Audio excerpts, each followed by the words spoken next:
Denise? Thank you, Joss. It's an honor on so many levels to work as Love Now Media's managing editor, and an honor to be here. I think of narrative justice as narratives that reflect and are rooted in understanding of and empathy for people and communities we as journalists cover and tell stories about. They minimize harm and support wellness. They respect agency and are not gathered and told through narrow and unhealthy lenses. From who we decide to include in the stories and the way we approach people, to the words and images we use to shape and share information, empathy in the way we see, engage, and write leads to deeper truths, and ultimately it builds trust. Now, I'm not talking about what I've heard or read about. I'm telling you what I've learned while joining people along their paths to tell thousands of their stories over the years. Now, solutions to harmful storytelling that's devoid of empathy lie heavily in the pens and keyboards of storytellers. Now, journalists on the ground in the field are jumpstarting narrative justice that affords empowerment, voice, fairness, empathy to people in traditionally marginalized communities. And sustained solutions, of course, need to be fueled by evolved processes and practices in news organizations and in newsrooms. Now, the esteemed journalists today who are here are among those people who are helping to shape and lead industry-wide change. Thank you for being a part of that. We're aware that the basic premises of print and visual journalism are shared, and as well that some practices and processes involved in those platforms differ and would benefit from some different discussions in the future. Perhaps another narrative justice discussion will include a focus primarily on visual journalism and storytelling practices. But this is a wonderful place to start. In closing, I just want to say that sometimes in an effort to be objective, we may use a standard that does not respect difference. Sometimes to be objective, we wind up checking our humanity or parts of our humanity at the door. Narrative justice asks that we bring our full, whole, and empathetic selves to the assignment. So I just want to thank you guys for participating in journalism in that way every day and today. Thanks, Joss. Thank you so much, Denise. I want to give a special acknowledgement to one of our sponsors, the LinFest Institute for Journalism. I see Sean Mooring here.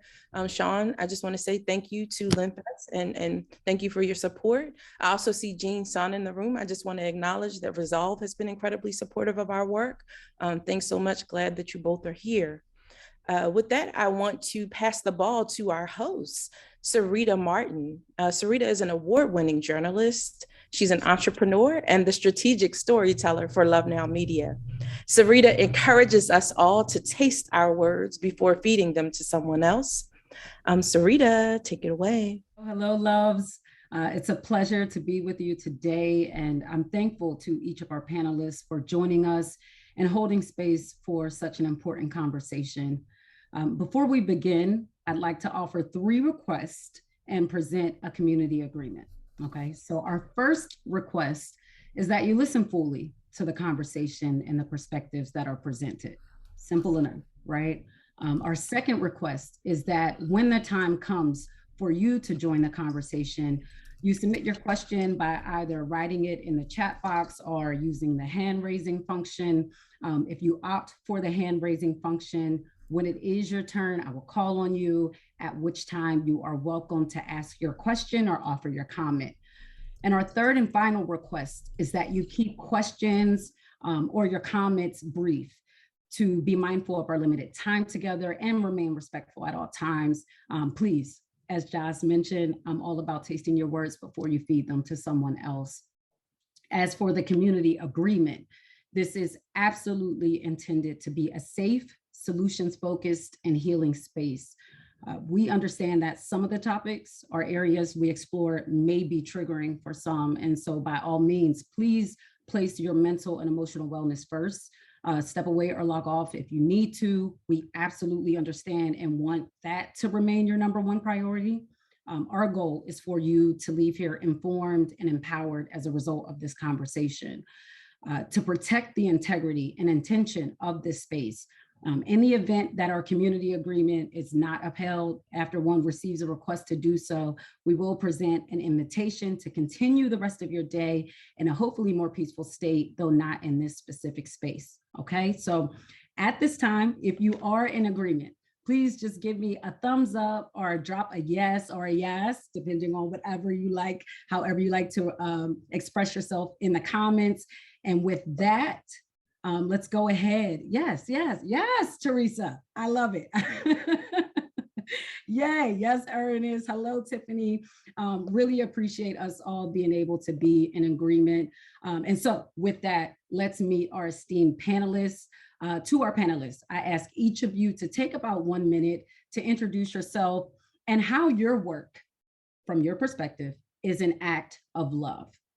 So we'd like to thank our partner in presenting this panel, the Philadelphia Association of Black Journalists. With that said, Ernest, Owens, we'll start with you, and thereafter continue to Kaia, to Abdul-Aliy, and finally Layla. So Ernest, please take a minute to introduce yourself and share how your work is an act of love. Awesome. Well, thank you all for being here, and thank you for having me on this panel. My name is Ernest Owens. I'm the president of the Philadelphia Association of Black Journalists. I'm also the editor at large for Philadelphia Magazine, and I'm also the CEO of Ernest Media Empire LLC, which is my own media company where I produce content nationally and locally for various media outlets and groups. I think for me, how do I convey love through storytelling? Is through truth. I think that, radical transparency and honesty is an act of love. I'm very passionate about letting the communities that I write for and serve know the truth, because I think that the truth can, set us all free and liberate us. And so I'm very invested in seeking truth and finding it and letting people see it, so that they can be able to make decisions that improve their lives. Thank you, Ernest. And we'll move on to our next panelist. Let's see, Kaia Shivers. Hi, my name is Kaia Shivers. I am editor-in-chief of Arc Republic and as well founder of Black Farmers Index. Arc Republic is an online news media site. Black Farmers Index is the largest free digital repository of Black farmers across the United States. The work that I do is love because it is reciprocal. First, it's ancestral. The work that I do, I am an extension of my ancestors. And so in that is love as well. My work is very reciprocal. The Black community raised me. It gave me my game. It gave me my spine. And so it is my duty, how I was taught, was to return that. And in that act of love. Thirdly, Toni Morrison says what we're doing, we're artists, we're storytellers, is very dangerous work. To be telling not only the truth, but be telling stories that a lot of people want to repress. And in that is the deepest form of radical act of love for me. Thank you for having me on this panel, and I look forward to the conversation. Thank you, Kaia, and forgive me for the mispronunciation of your name. Kaia's my nickname. Kaia's my nickname, so okay. It's all good. Yeah. Okay, all right, Kaia. And so with that, we'll move on to our next panelist. I believe I just saw them pop up. Abdul-Aliy. Yes, hello. Hi, can y'all hear me? I'm in a noisy spot, so I apologize for that, but can you hear me clearly? Yes. My name is Abdul-Aliy Muhammad. I'm an organizer and writer, a freelance writer. And why my work is an act of love, or the way I show love through the work that I do, I think that was the question, correct? I think when we're talking about love, and specifically about Black people, Black love, that needs to be extended to people who even in our own communities are seen as disposable or marginal, right? People who are diseased, people who are seen as less respectable than us, right? People who are queer and trans. And so I think that's how I show love. I show love by spotlighting those Black folks who are seen as marginal in our communities. Thank you, Abdul. And last but not least, Layla Jones. Hi, my name is Layla Jones. I am a reporter right now at the Philadelphia Inquirer. And how I show love through my work is really by trying to make sure that I always produce work for the community that I'm writing about and reporting on, and not about the community that I'm writing about and reporting on. So I try my best not to regurgitate old tropes and narratives about communities. I try my best not to over explain, to make it clear that this is not for y'all because y'all should already know what this is. I'm over explaining it for someone else. To just make like people feel not just seen because I was there and reported about them, but because like the work is speaking, you know, to them. Awesome, awesome. Thank you, all of you, for introducing yourselves. And y'all, just in that little bit of time that everyone introduced themselves, I don't know about y'all, but I had a few snaps and mms in my spirit. So I expect that we're probably going to get a lot of that. By all means, please, if something resonates in your spirit, hit the snaps, the yes in the chat, however you need to express yourself. We get it. Okay, the spirit's going to move you like that, because as you see, we have just a phenomenal panel. And so with that, let's go ahead and get into the discussion, starting with exploring the power of storytelling, and how each of you came to the work of storytelling in the news. And we can keep this same lineup in terms of responses. First question being, how did you discover the power of story, right? How did you discover the power of storytelling, and why did you choose the news? Ernest, we can start with you.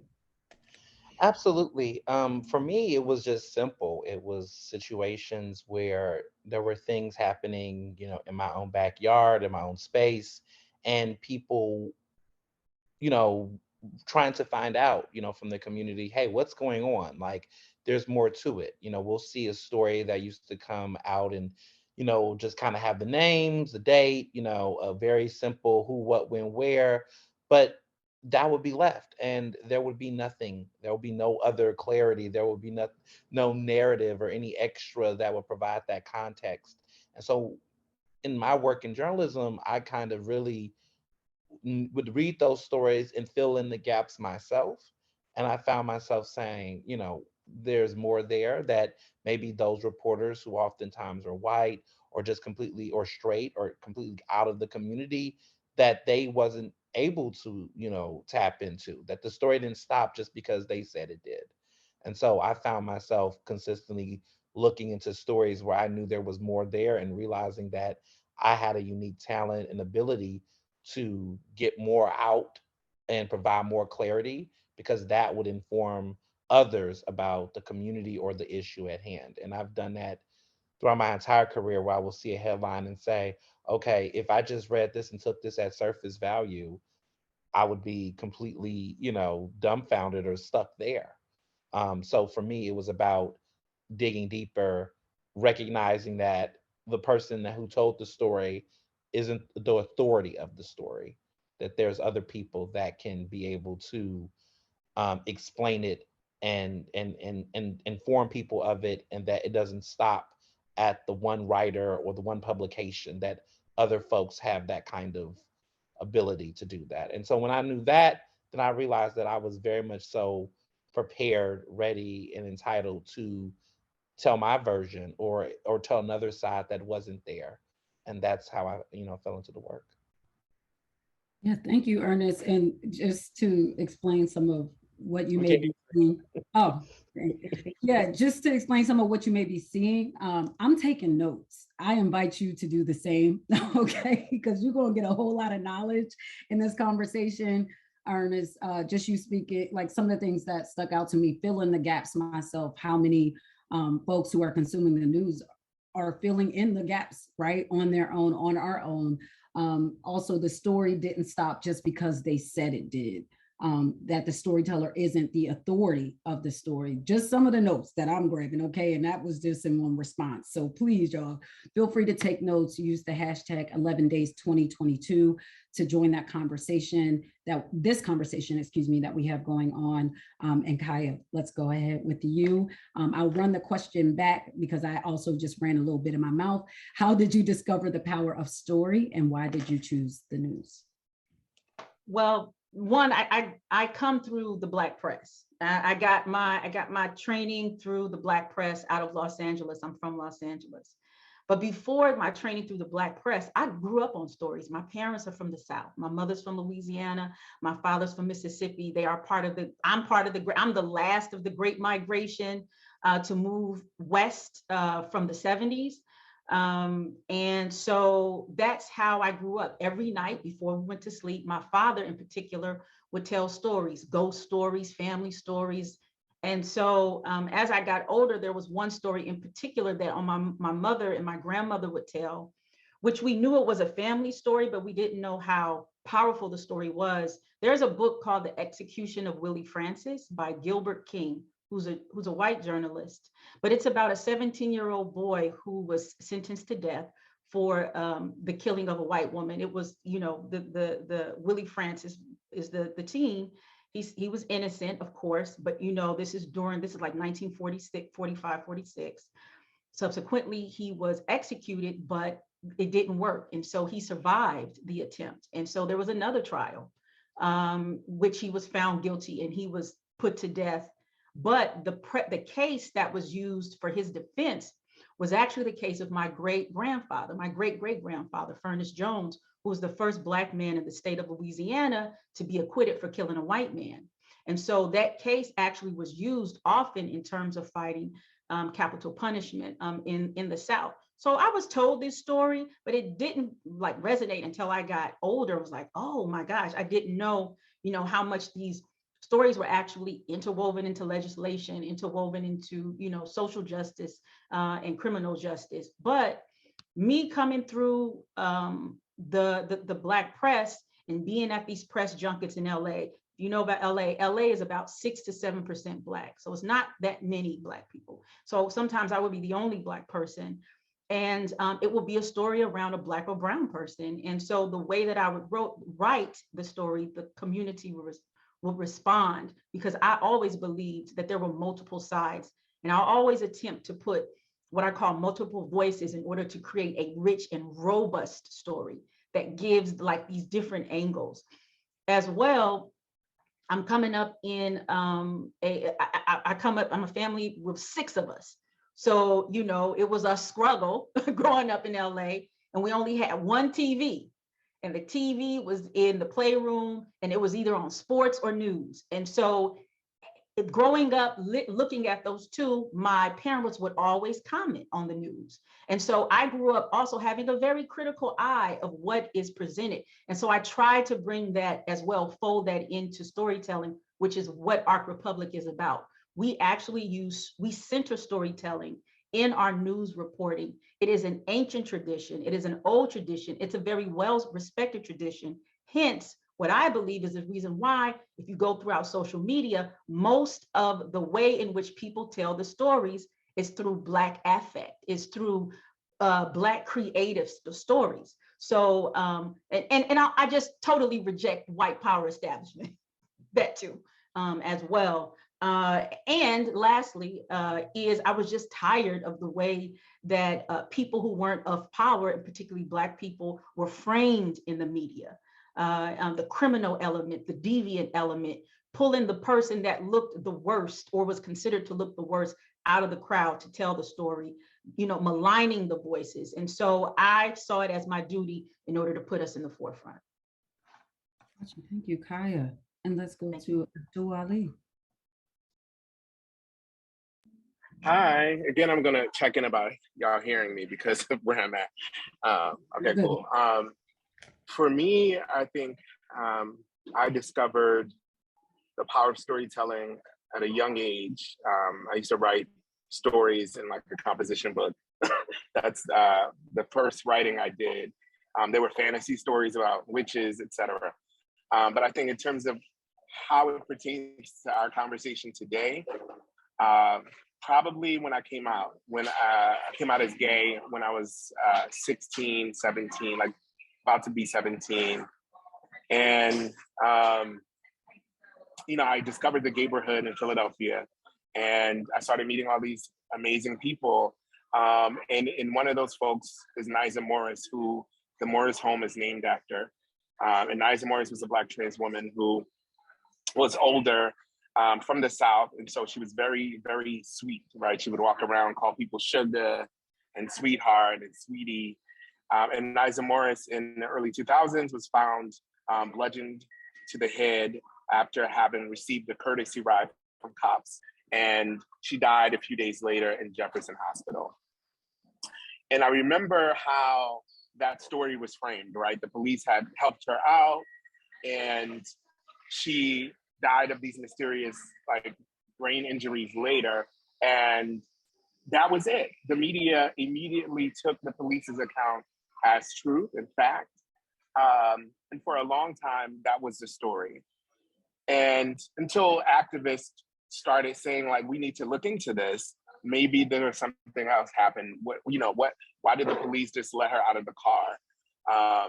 And so I learned early on, I think, as a young adult or a teenager, that if the story is told for us by institutions that have power, oftentimes the truth is not found out. Things are covered up. And I think that that's where I found that there was power in who tells the story and who gets to be seen as truthful or trustworthy. So I think that that's where the kind of the early discovery and the power of narrative developed for me. The second thing that happened was in my 20s, there was a huge case of two brothers, twins, who were gay, who had robbed area Chinese stores, the kind of convenience stores. And one was gay, and the other one was straight. And it was a sensational story. The Daily News, Inquirer, it was picked up nationally. And what they focused on was the history of them doing sex work, right? The fact that they were porn performers. And it became the sensational story about twin Black brothers, one gay, one straight, who did porn. And that was the story. They did porn and they were dressed up like ninjas and they robbed area Chinese stores and stole the ATM machines. I knew one of the brothers. I've seen him out. I saw him at clubs. And it was shocking to me how they focused on their kind of history of sex work and not on what happened. They focused a lot about their identities, and their humanity was completely written out of the story, right? And I felt that was off and wrong, but I had no power. I was just reading the paper, right? And I think now that I am in a freelance space and I write about things, I try to correct the record. That's one of the things that I really am big about, right? How do we talk about the things that happen in the press that is the cause of a lot of community harm, right?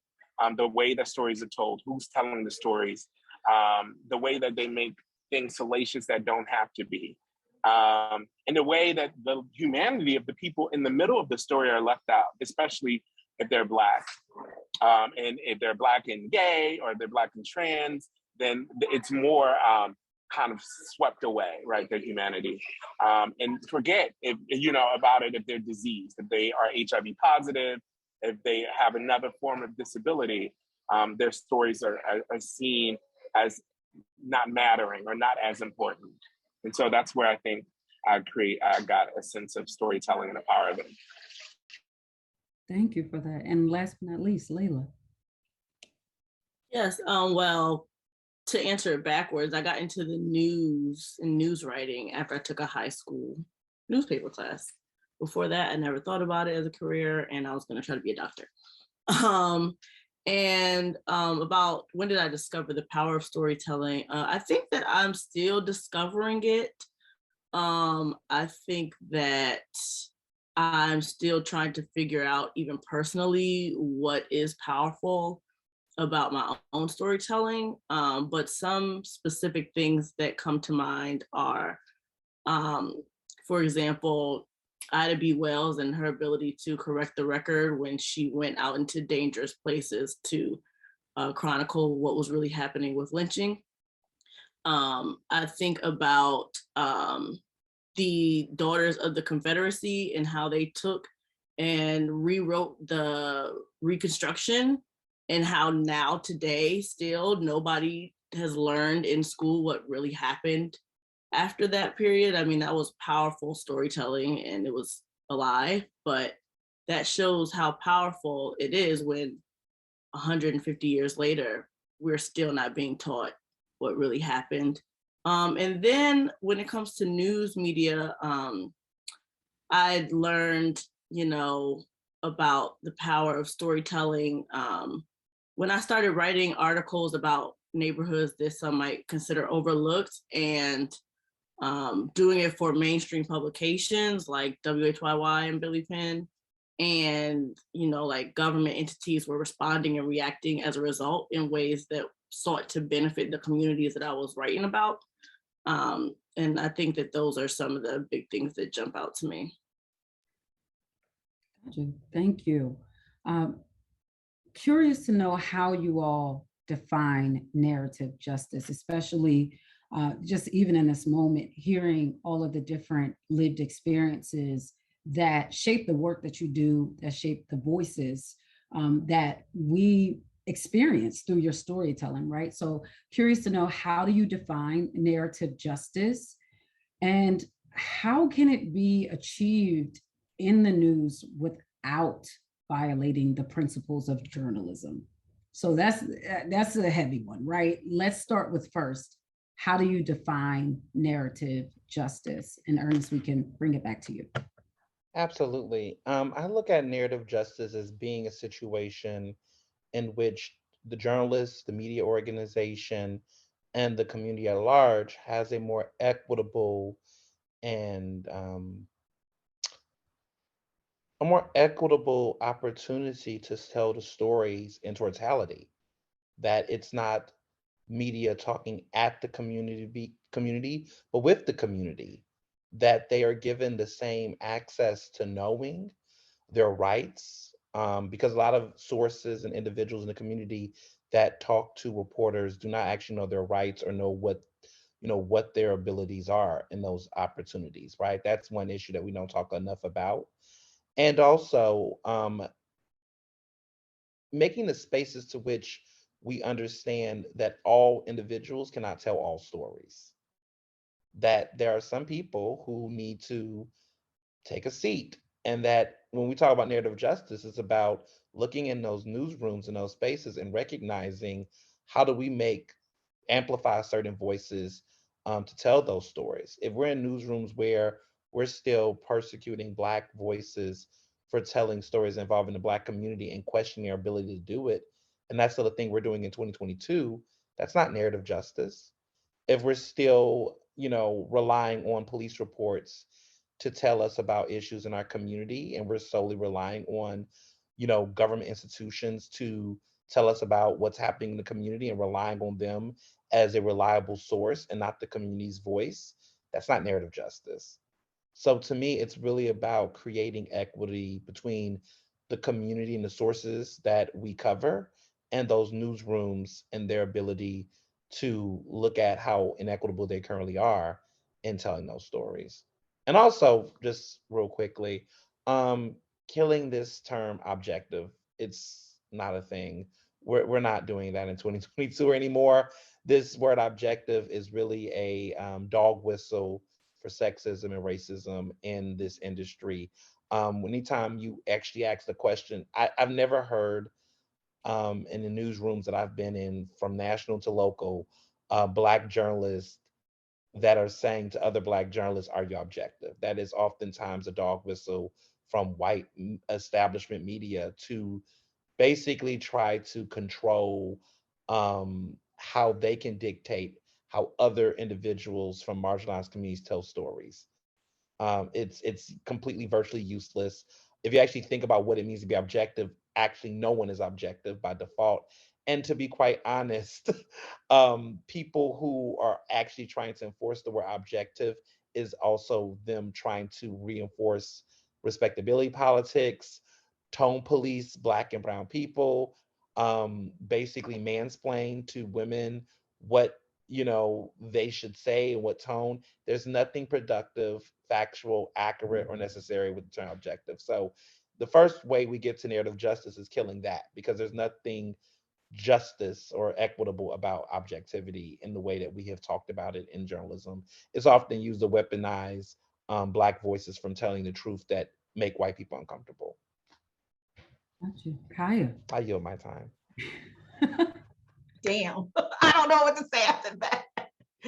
I'm just gonna, this is, to me, this is building, you know, so everything that everybody says, I am embracing and saying yes, and just building off of it. But I totally do agree, there's subjectivity in everything. And I, over the years, have debated people in mainstream press about what does that mean.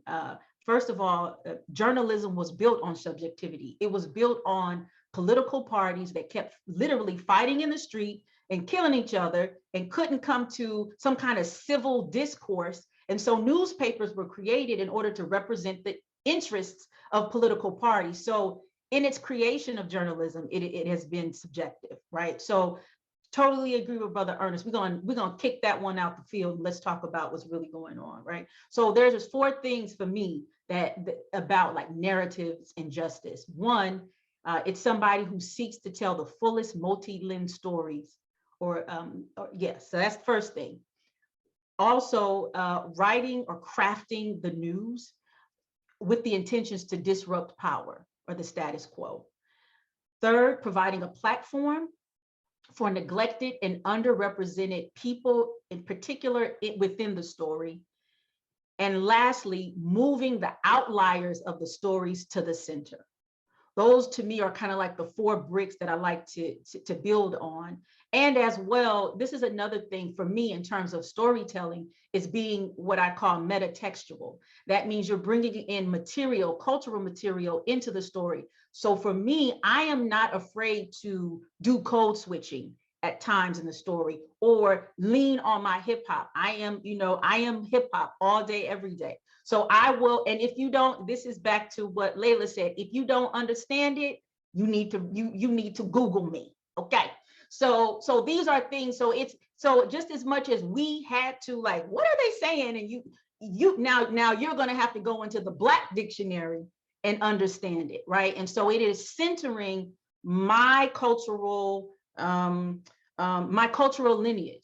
But our cultural lineage is the center. That's the trippy part, right? The trippy part is that we're told we don't have culture, but we are the culture of the globe. You go anywhere, people are rocking culture, Black culture from America. So those are my things in terms of narrative justice. Thank you, Kaia. Listen, I almost started playing Jay-Z in the background, you know, because that's my language. Hey, like, okay, let's go, sis. Absolutely. Again, running the question back, how do you define narrative justice? It's my turn? Because it kind of cut out a little bit. Yes. How do you define narrative justice? I'll just give a short story, and then I think for the purpose of keeping this short and sweet, I wrote a story, an opinion piece for the Inquirer about not digital funerals, that was for another publication, about COVID, the history of pandemics in Blackness. And I talked about HIV, and then I talked about yellow fever, and I think I ended with COVID-19. This is like early in the pandemic. And an editor, I used the word janaza, which is, Muslim burial rites. And, this white editor had an issue with me using this Arabic word as a Black Muslim in Philly, right? And I was like going back and forth with this person about, Black Philadelphians, just Black Philadelphians who, read the Inquirer. They'll understand. One of the issues was that, our readers won't understand what that word means. And so in that moment, I understood that you think your readership doesn't include Black Muslims or Black people who are aware of Islam and what it means to, have a Muslim burial ritual. And can we just say funeral? But I was making a very specific point, right, that needed that word. And then ultimately, in order to get this published, I just said, yeah, okay, whatever, just say funeral. And I think in the conversation on narrative justice, it looks like having people who are aware of the demography of their city in leadership positions and editorial positions, because I shouldn't have had to argue about using that word in Philadelphia, right? This isn't, I don't know, I'm trying to think of another city where there's not a lot of Black Muslims. But in Philly, you don't really need, that over-explaining that Layla was talking about, right? That need or kind of thing that happens in the news media, I think that's represented in the way that Black people are edited. So to me, it looks like having Black editors who are rooted in Philly, who understand Philadelphia, who don't, and no shade to the folk, but who don't live in Cherry Hill or Collingswood or the Main Line, who understand our city. And then it's also having people reflective of different communities in positions of power, like Ernest, right? I think I don't know. I'm not aware of an openly gay Black man kind of in the role that Ernest has at Philly Mag. Before Ernest, I don't recall anyone that I knew about. So I think that having folks reflect communities in positions of power is important, and letting people tell their own stories, right? Not trying to tell the stories for folks, stepping out of the way to allow people to talk for themselves. And I think oftentimes an example of that, I would say, happened today, and I'll end on this. There was an op-ed by someone who's white talking about the need to impeach Krasner. And she used Blackness and Black people as her carrot, right? Her dangling carrot to prove that that Black lives clearly don't matter to Krasner because of the gun violence and all the other crimes that he's not prosecuting. And I want people close to her to say, boo boo, that's not your place. It's not your place. Black people can talk for themselves. And don't use us politically, right, to try to get your agenda met by impeachment. And also, your message is going to further criminalize and target Black people. So I'll end there. Anytime boo-boo get put into the conversation, the point has been made appointed, okay? Layla, let's go ahead to you. Again, the question, how do you define narrative justice?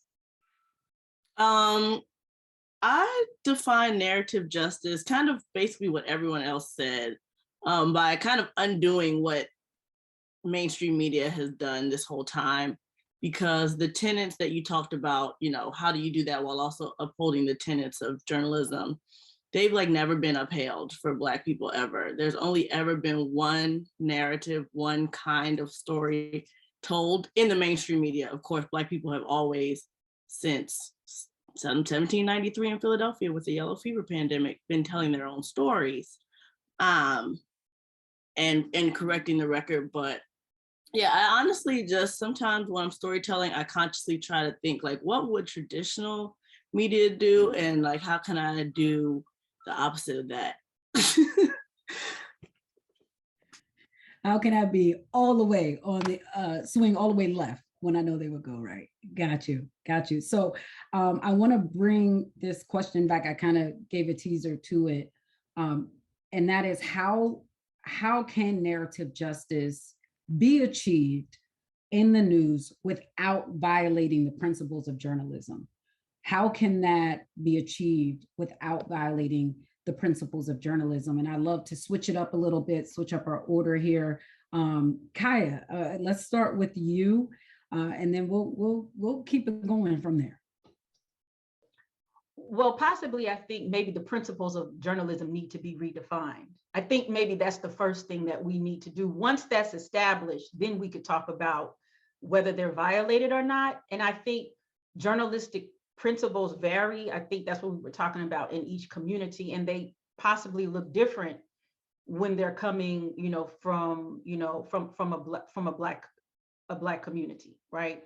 or from the understanding of what justice is, because our form of justice looks different, radically different, right? So if we're talking about something like, I'm actually going to switch it and I'm going to talk about like the art. So if we're reporting an issue about justice and we're talking about entertainment, I'm coming from a different lens. I'm coming from a lens of, it's been systematically exploitative towards Black people.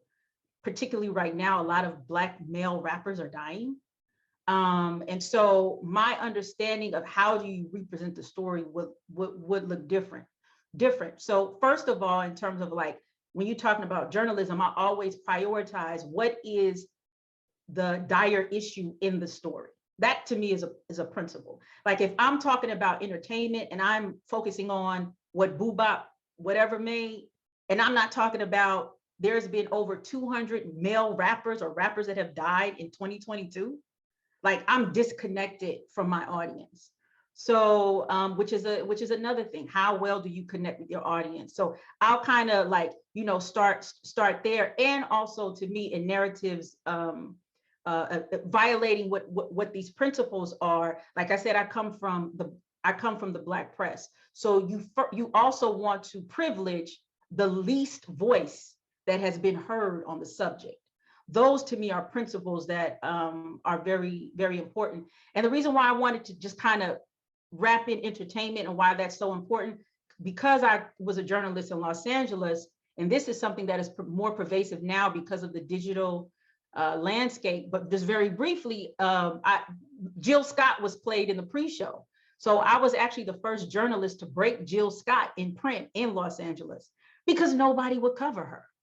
And so, and that's an issue in the entertainment industry is that, you have all these wonderful creative Black artists that nobody wants to cover. They often go to Black media, but when they blow up, they don't know anything about Black media. So part of, to me, principles of justice is reciprocity and this sense of accountability as well. So if I write this or if I do this, I know I have an answering to, not just to the journalism community, but to my community and to these justice movements that are going on.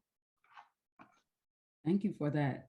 Abdul-Aliy, let's move on to you. Again, that question, how can narrative justice be achieved in the news without violating the principles of journalism?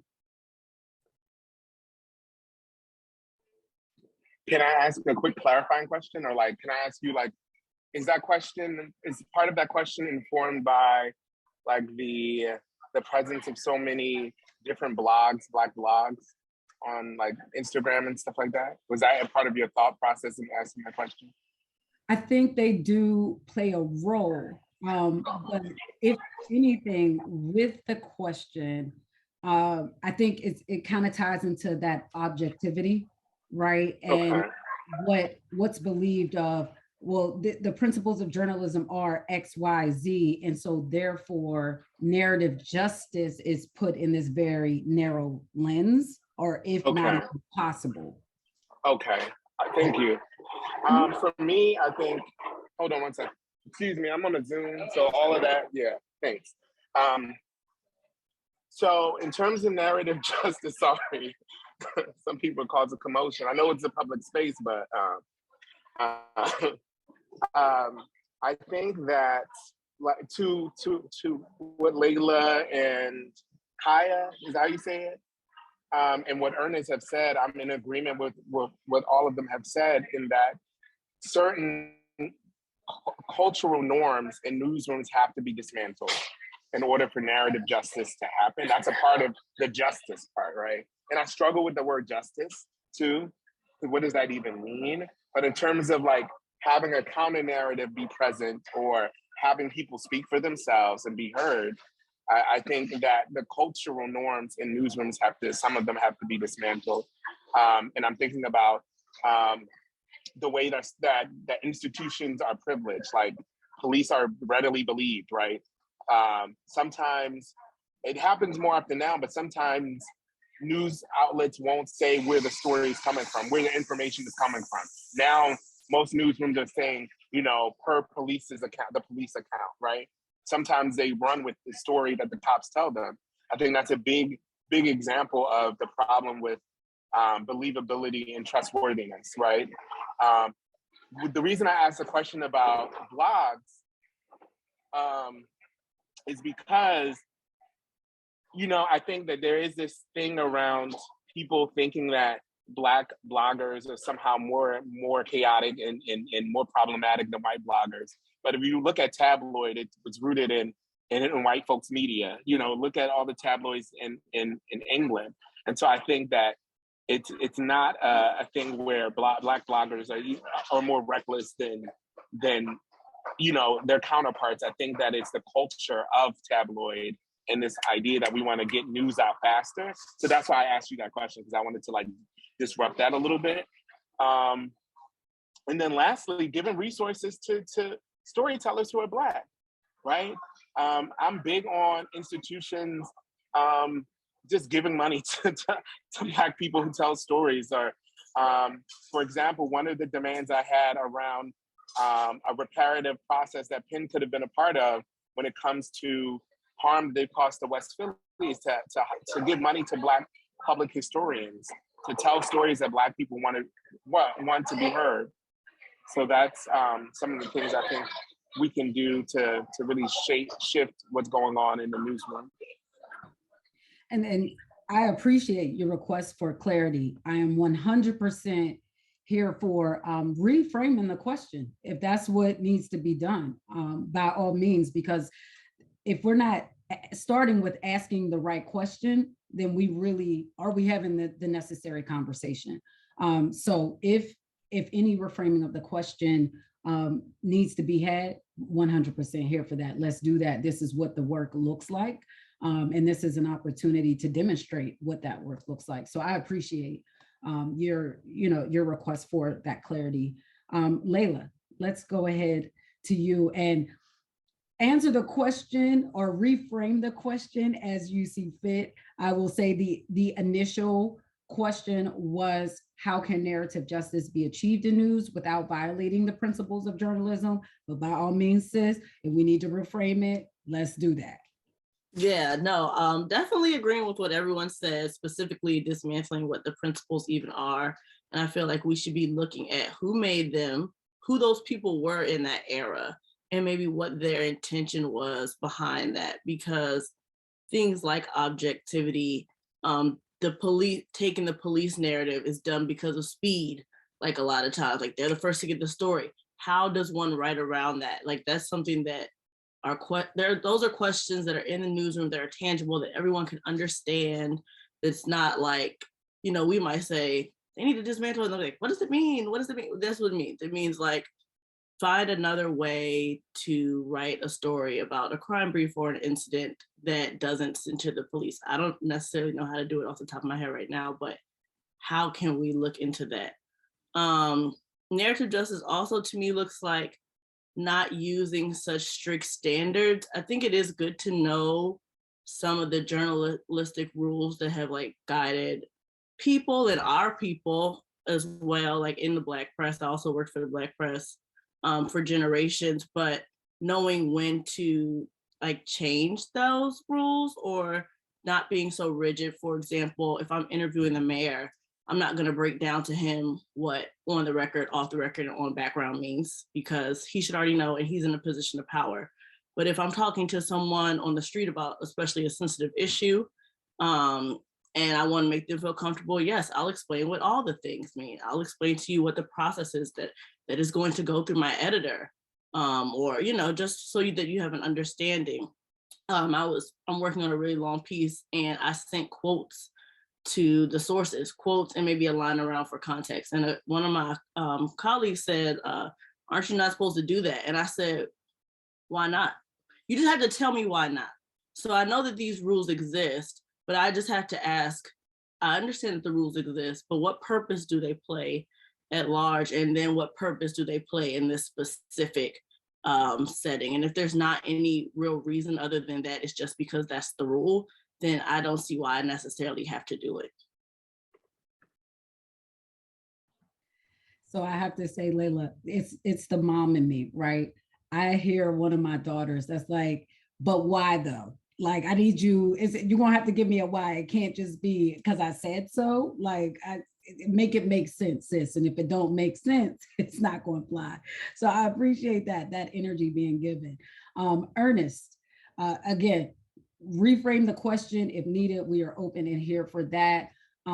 Sean, I saw your question. Let Ernest give his thoughts, and then we can circle back.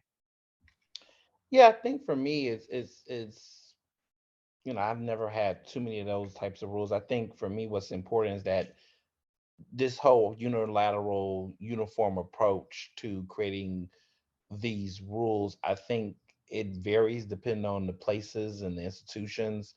From what I know, there is a simple guidance, which is basically, I'm not as focused on the rules as more so who's the storytellers, right? Trying to avoid conflict of interest where they see fit. Seeking for accuracy is the main ones, and I think that that's kind of what drives the work I do. As far as style, I mean, style is subjective, right?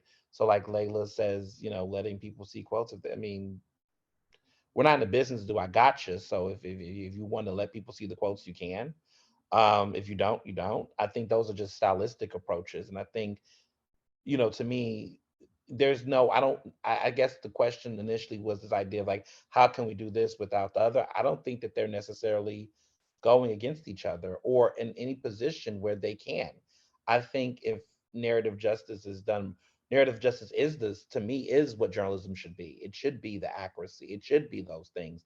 The problem is assuming that the journalism rules that we're currently doing in place are actually working. I think we're currently in narrative injustice. I think that the whole argument of narrative justice is to get us to the place where it is actual equitable. So I don't think that it's conflicting against the rules. I think we're saying the rules are broken. I think that the current system itself is screwed up, and that when we're advocating for narrative justice, we're actually asking for journalism to be what it's supposed to be rather than some new alternative to what we have right now, which is actually not happening and working.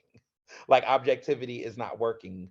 It's like policing, where it's like somebody once upon a time created this white supremacy, created this structure in media, and then it trickled down, and people just went with it without questioning it. Now, more people that are black and brown and different identities are now able to tell their stories with wider platforms thanks social media, and we're starting to say, okay, so I know once upon a time people didn't question it, but why we didn't question it? Because we weren't in authority to question it, because we hadn't been necessarily free to write in newsrooms that were not our own for many decades, and we're still fighting to do that.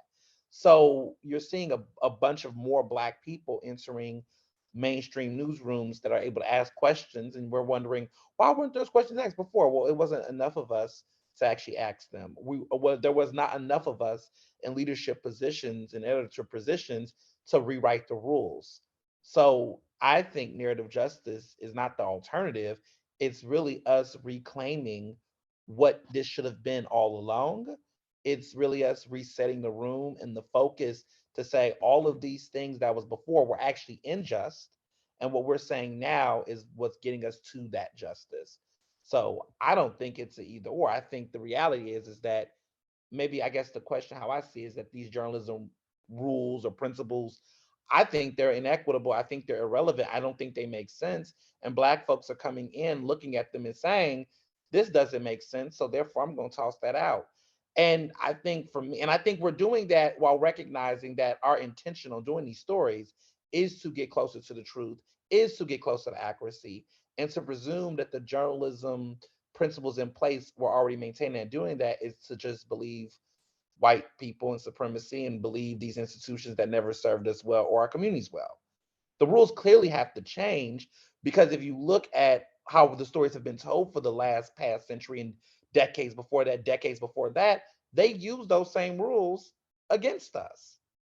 And so I can't use the master's toolkit to tell the same stories to my community, because it does not work. And I get so annoyed when I see journalists, black journalists, especially those in the broadcast realm, hold on to these old dated corporate white principles that have made our stories continue to perpetuate the stereotypes that I think we should all be working to dismantle.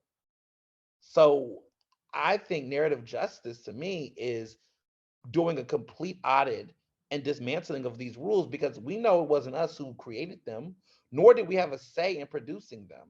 I think narrative justice is us sitting at the table and saying, how can we rewrite this so that it makes sense, that it's more modern, that it's more equitable, that it makes sense for us to do our jobs for our communities? Because these old rules were for white communities, it was for white editors, it was for white newsrooms, and they did it and it worked well for them because they weren't considering us.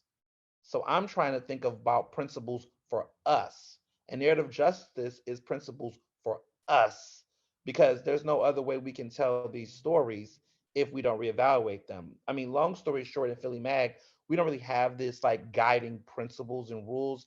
We're really big on just conflict of interest. So if you a cousin of somebody, yeah, you can't do that story. But we don't really get caught up in this. You got to do it this way. It's more about making sure you get your receipts, that you're being transparent, that you're letting people know, what's going down, and you do your storytelling, your reporting. And I think if you do that, that's fine. We're not arguing with who asked for a quote here, who's asking for this here, because everyone's got their own style. Some people like to get information from emails. Some people like to do it by phone. Some people like to meet people in person. Everybody got their own style. Who am I to tell you how to get your story done? If you're doing it with ethics, you're doing it with integrity, you're doing it in ways that minimizes harm, because I think that's what we're missing here is that harm reduction is clearly not a part of these principles. No one's actually talking about harm reduction. See, narrative justice, in the way that I look at journalism, right, is considering harm reduction. Clearly, these rules that were here for before we were all doing this did not consider harm reduction because it was from a white supremacist narrative and structure. All of these institutions, and I think people think that journalists, like journalism as an institution, is devoid from all of the white supremacy and problematic tropes of every other institution in America.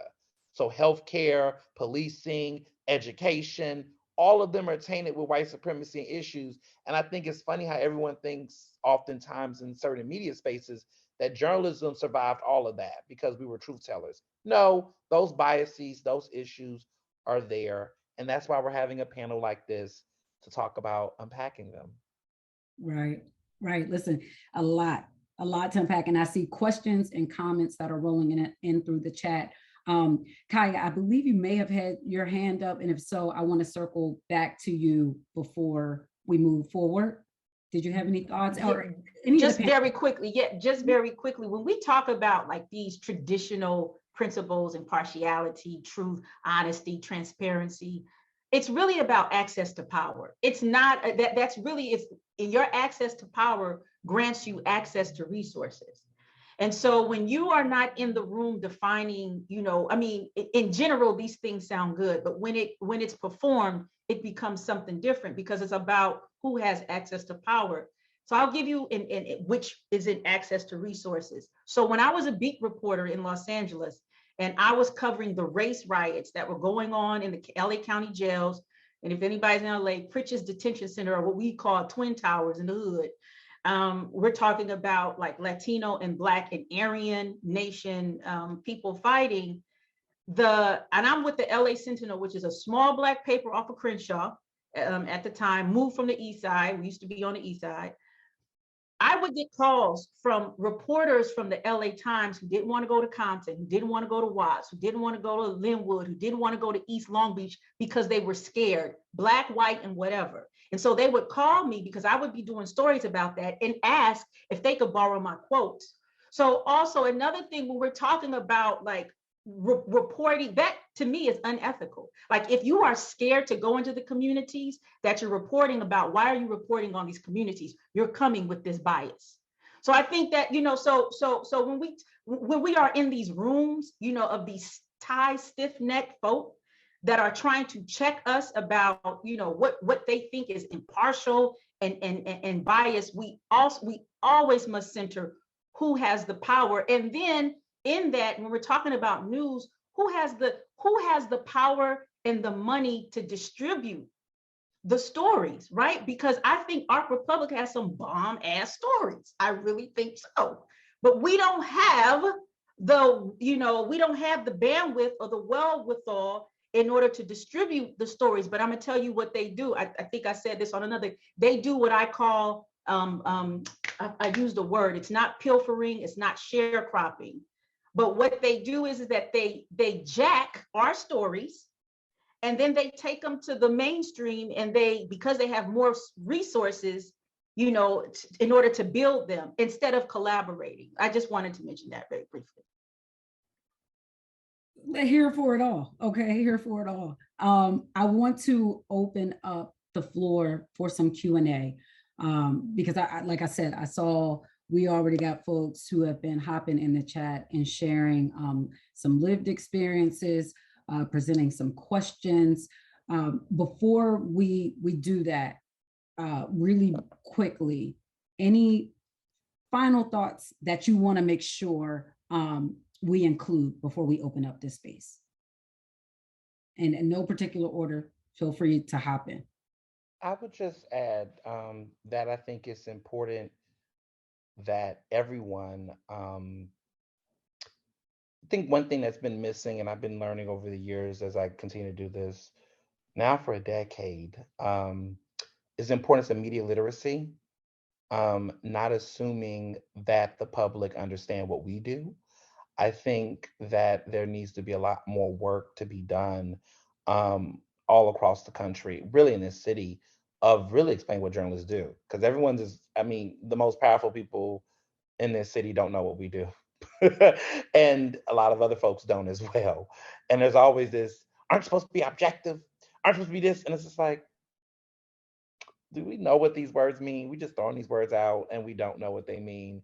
And I don't think a lot of journalists make it upon themselves to be more accessible in the community as well. Like, are you engaging people when you just don't want a story? Like, how many people just go out to stuff and the only time you see them, especially white journalists, going into neighborhoods only for a story, only when something is relevant to them. So I would encourage storytellers to be engulfed in the community and in the city, not only when you want a story, but when you need to just be a normal functioning person to understand the environment before you try to cover it. Because there's a lot of people out here who, that we're not talking enough about community trust, but part of the distrust and the participation of a diversity of sources to stories is that people know when you're just there for a hit and a leave. And that's why we have the problems that we're continuing to have. So I think it's really upon newsrooms and media companies to really make it a point to make their journalists be engaged in the community, not only when it's time to tell a story. And I also think it's important for the community at large to really, take it upon themselves to inform themselves about what we do as a profession as well. But I would encourage more journalists to do that. Go to career fairs. I don't see enough journalists at career fairs or writers. Like, I make it a point to go to career fairs in these public schools every year. I go to at least 5. They're always like, "Oh, you're a journalist. We want you to come." And even though it can sometimes, be a lot, or sometimes it'd be a little early in the morning, I make it a point to go because I don't want some young Black and brown student to say or find out about journalism in college or when they're older because they didn't see us in our communities. And so if you can, go to these public schools, go to these career fairs, engage people and let them know what you do. Let the youth know what you do. Just be more present, because that's going to play a role in how certain stories get told and how people will feel comfortable talking to you. So I think it's really important for people on both aspects of community to engage more with each other when a story's not happening. Gotcha. I saw Joss had asked, and some of you answered this. Oh, go ahead, Layla. Yeah. I want to add one last thing too, which is that I think that there needs to be an investment in Philadelphia specifically in educating and training Black Philadelphians to be journalists and reporters. A lot of Black people I know, I'm not from here. A lot of the Black reporters I know are not from here. So even though I am Black, there are definitely parts of my intersectionalities that are not relevant to Black Philadelphia. And I would love to see more young Black people or Black people of any age from the city reporting on the neighborhoods that they grew up going around to. I definitely appreciate that commentary. Yes, Abdul. I definitely appreciate that, Layla. I'm from Pittsburgh, and I went to Temple for journalism. I'm from Maryland. I went to Temple. Yeah, and Ernest, I know you're from Texas. Kaia, you're out in LA. I know that's right, out in LA. So definitely get your point there, Layla. Abdul-Aliy. Yeah, I was just gonna say that I love the emergence of seeing more young Black journalists and just Black journalists in general be hired at traditional news outlets. And to Layla's point, and also to Syreeta's point, as a Black Philadelphian, as someone who does freelance, and I didn't go to school for journalism, right? I did a few courses at community college and never finished traditional college. And I'm just gonna put it out there. I applied for a bunch of jobs at institutions that frequently rely on my labor, right? Because of my particular perspective as someone who's PABJ, as someone who's queer and non-binary and Black and Muslim, right? Who like to throw $150 at you for, 700-word op-ed, or sometimes not even pay you for them, but want your voice for their publication. And then when you go through the hiring process, for you to be told, oh, well, we have concerns, this conversation about objectivity, right? We have concerns about your political history because I'm an organizer, because I've worked on a citywide campaign before, right? Oh, we don't know if you can be, fair and balanced to, this was a particular position for the editorial board at the Inquirer. I'm gonna just say the name. And there were questions about my ability to be objective. This is the same publication that hired, what's the white lady's name? Flowers? Christine Flowers. Christine Flowers was able to say random, ridiculous, hateful, racist things that were unvetted. And they require so many receipts, like Ernest said, from Black journalists. Like, can you prove that this is true? How do we know that this is taking place? How do we know that racism is real?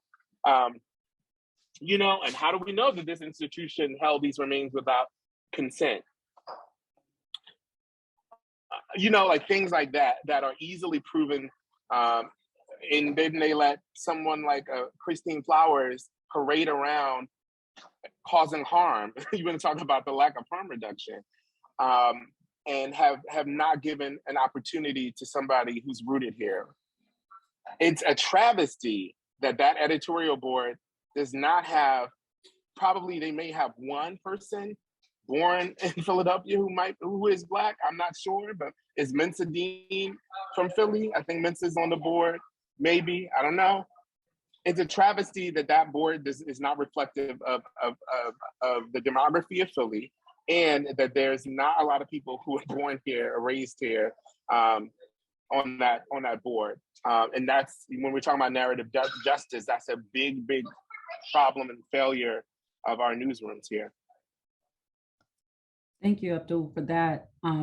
Denise, I saw Denise Clay Murray put in the chat around objectivity, keeping with that thread. She said, a few years ago, I did a paper for grad school on Black journalists and objectivity in political reporting. I found that the closer you were to your collegiate journalism experience, the more tied you were to the concept of objectivity. Ernest, I know you are currently in a position of leadership, Kaia, you as well, within the industry, Abdul and Layla, both of you just being thought leaders and experienced, skilled storytellers. And so curious to know,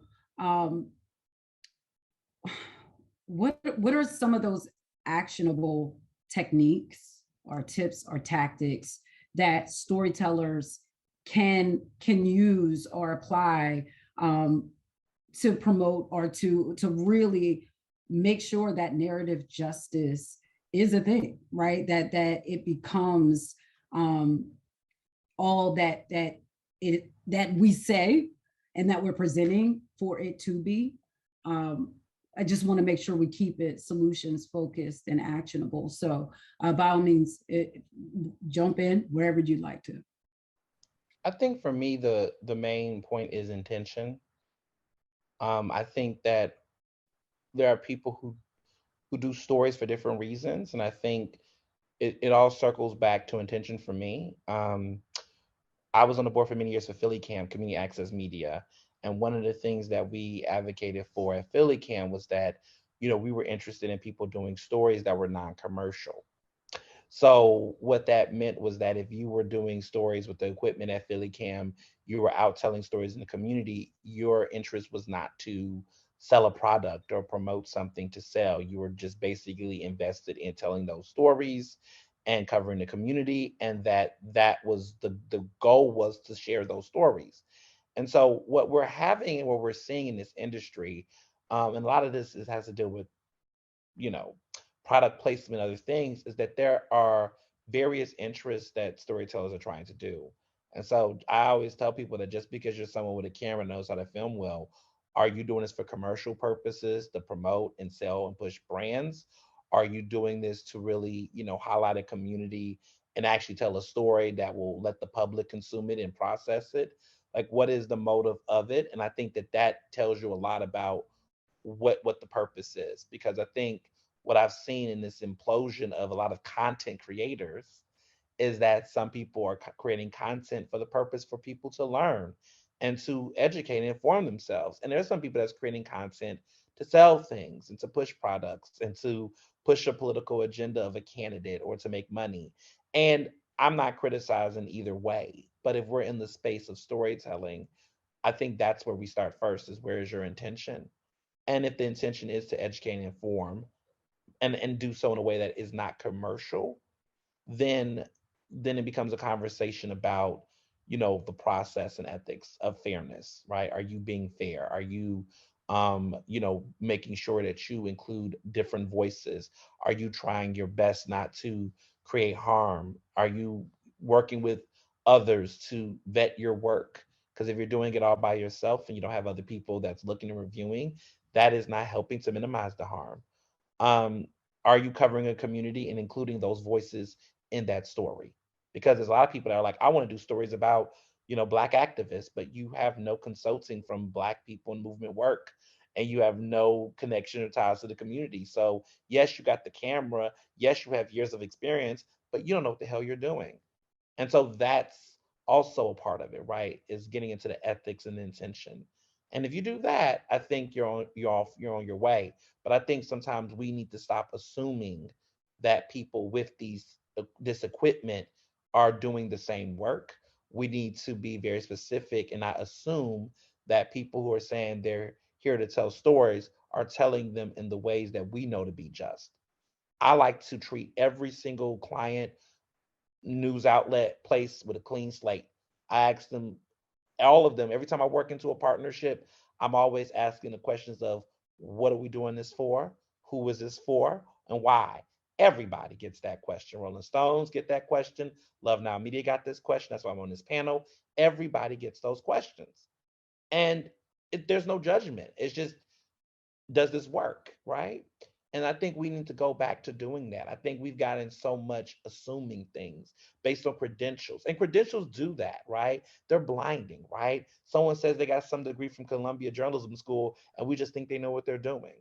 Or somebody won an Emmy and won something, we think, oh, that means that they must know this. None of that is relevant to whatever the project or goal that you're doing. Everything needs to just go back to a case by case basis. We need to vet more. We need to take our time. I think media has gotten so fast.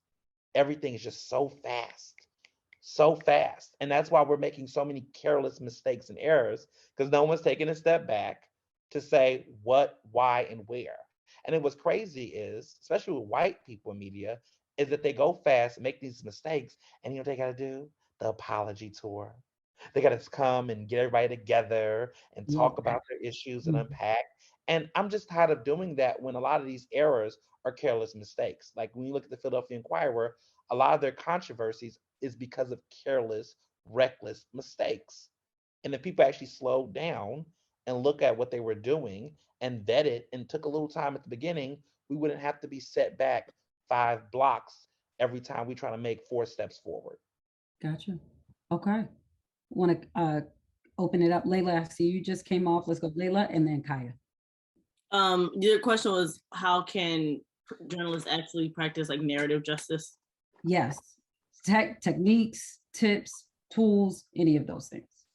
I think one thing I had talked to Jean and Resolve about this before is just having journalists make sure they go back to communities that they covered afterward, like for whatever the story is, like to always have a follow-up in mind when you can. And I don't even want to say when the format allows, because a lot of times the format doesn't allow. So you'll just have to do it anyways. And I also think that reassessing the both sides like tendency or principle, because sometimes both sides don't deserve equal weight to me. And sometimes some things are just wrong. And some people in the story are just gonna have to be the antagonist, and that's how they should be treated, and that's how they should be framed, because that's what they are.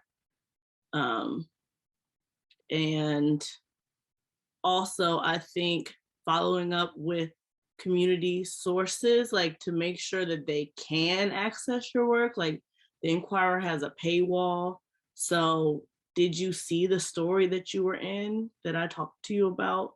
You know, tapping the distribution people and maybe grabbing a few papers or grabbing a copy of whatever medium you work and seeing if you can get it to some of the people that you talk to, I think would be really helpful. And I had another one, but I forgot. Okay, if it comes back, please go ahead and add it. Kaia? I have a couple of tips. First, I want to say I'm glad Ernest said content creator. So when people come to me and they always say content creator, that's not what I do. I don't create content. I tell stories. And that whole term content creator is actually from a marketing lens. So you're creating something with the intention of selling something. And so I think that line has gotten very blurry in terms of in the journalism world. We used to call it darkening the newsroom when you're writing something because somebody has an ad space, or you're doing like a quid pro quo, or you have a favor to do, which is something that I've encountered, at a Black newspaper. Oh, don't write this, or oh, write this. Oh, because that's my soror, or you know what I'm saying? Don't write that because such and such. It gets real, chitlin circuity. Slept with that person, right? So that's that. so that's one thing. Like, know the difference between the content creator versus journalist versus storyteller, because I think those are three different things. Can we just acknowledge you took us all out with the chitlins? You're not lying. Okay, I'm so sorry. You're not lying though. You know what I mean, though. Like, No, I'm real. telling you, I've had some. I got fired from the LA. Anyway, that's a whole nother story. But anyway, I didn't know you was doing this. Okay. Anyway, let's go. So another thing for like people who are either reassessing their career as a journalist or coming into it or new into it, establish your own ethical code. Before you even into it, like what will you do, what will you not do, what is good for you, what is not good, because you're going to be tested. You know what I'm saying? And so like when your stomach or like that insight is telling you like this is not going the way that it should, listen to that and walk away. Right. That's so important, because if you don't, that sets you up to be compromised in the future, right? Yeah, definitely trust your gut. Another thing is important is to establish a cohort and comrades that think like you, but also push you and help you to expand. And when you get fired, like I have so many times, you have somebody that can write you a letter of recommendation and help you out, right? I mean, that is just, because if you are pushing the envelope, you're going to get fired, All right, expect it. You're going to get blacklisted.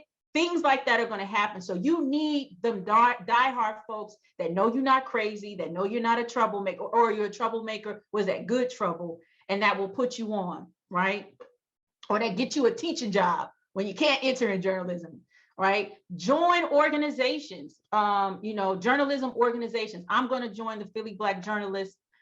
It's so important to have those entities or those organizations, because it helps guide you and keeps you informed about like the latest trends or whatever it is that's going on. I would not have known about this if I not had met Joss in the collective that I'm in.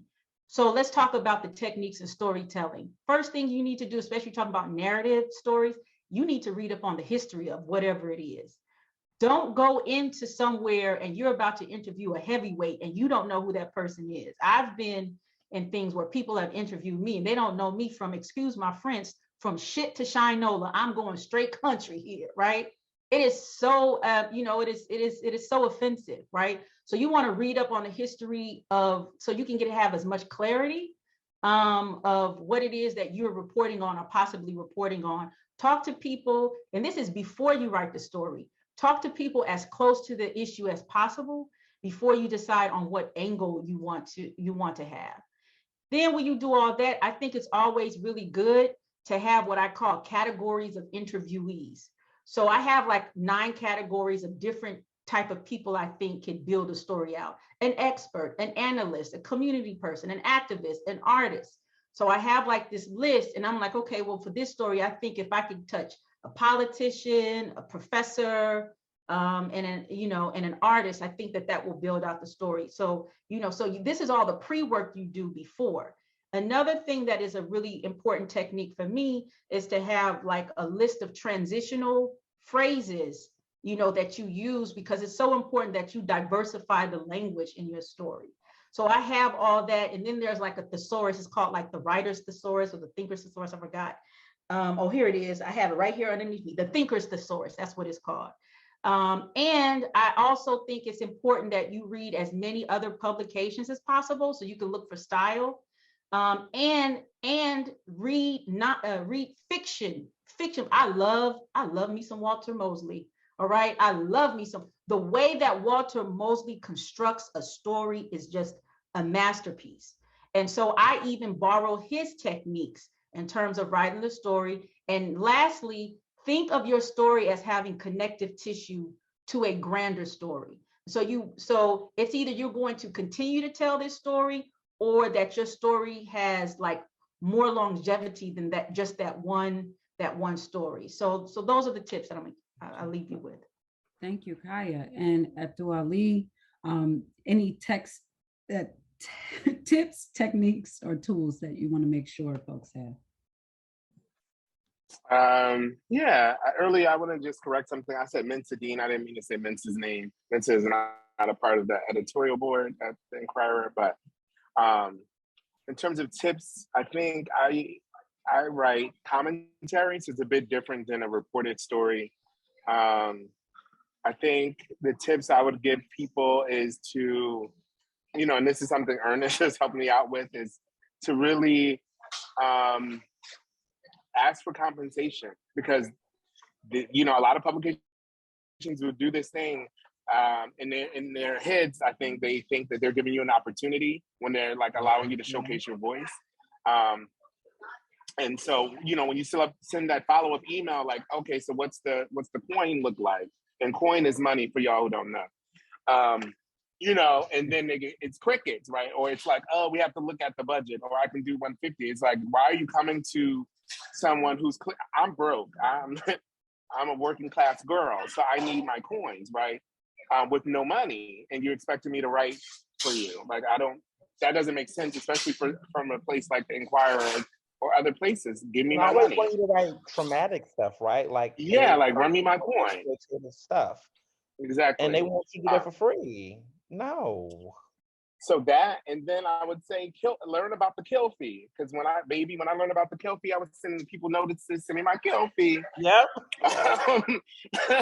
For stories that, either I was asked to produce and they didn't run, run me my whatever percentage y'all supposed to send me, give me my money. And I think that is a big part of like learning the landscape as a freelancer, that, you know, I look to Ernest and others to guide me through, even though, you know, it's something that I should know as someone who did labor rights organizing work for a long time. But when you're in the position where you know that it is useful, right, for your voice to be in a certain publication, sometimes you kind of go against what your first mind, right? You're like, okay, I need to get bylines in here, so let's just do it. Yeah.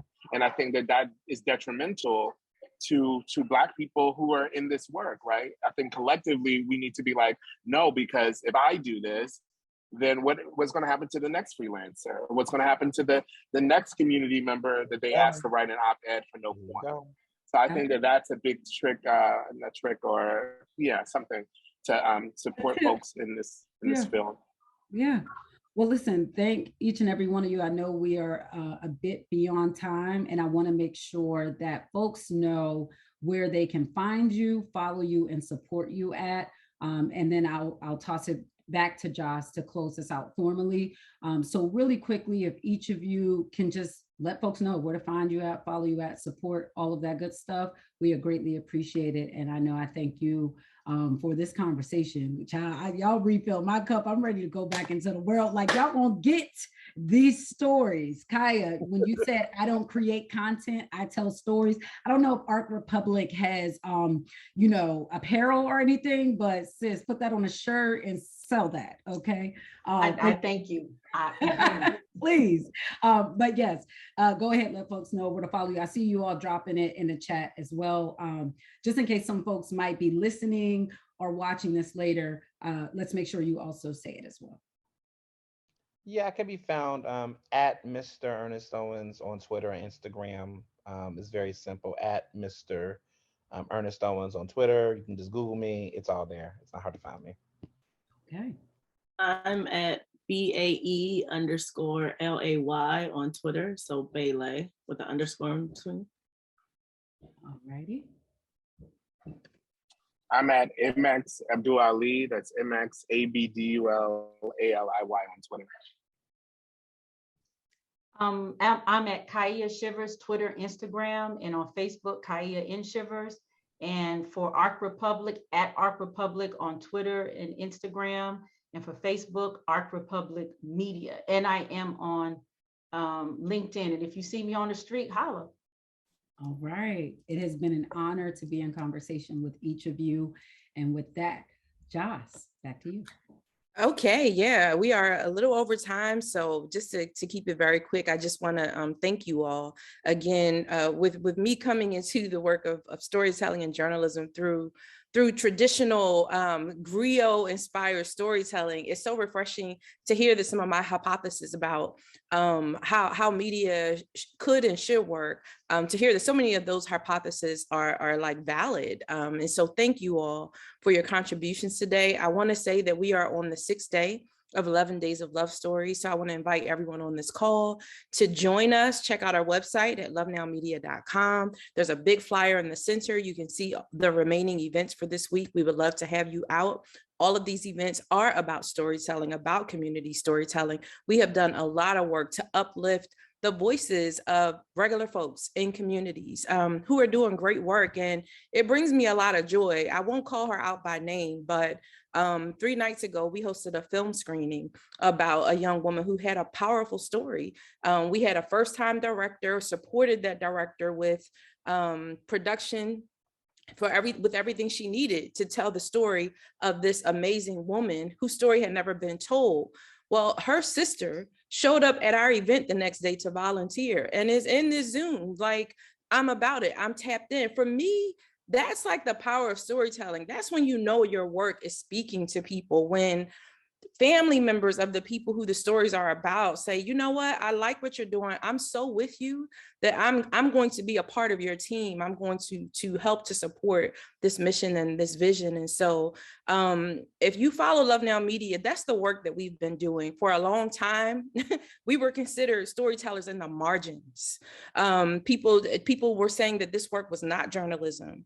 And then at a point, maybe in like 2017, people were saying, this is what we need in journalism. So I'm so grateful for the folks who have gotten behind us financially, like the Linfest Institute of Journalism, like the Independence Public Media Fund, like the William Penn Foundation, because that is giving us the ability not only to create an institution that supports community storytelling and storytelling that uses some of these approaches to being in community with folks, but from an organizational perspective, we're working to pay journalists, fair wages, pay our storytellers fair wages. We're publishing the work of poets who have been trusted voices in our communities for so long. So we're paying these folks to write about current affairs and current issues. So there's a lot going on, but I hope to continue to be in community with all of you. I want to thank you all once again for coming out today. Again, if you can join us for our remaining Days of Love stories, we would love to have you. Thank you, Ernest and PABJ, once again, for your partnership. It really does mean a lot. I hope this is not the last time, and we'll see you all out in the world. Thank you so much.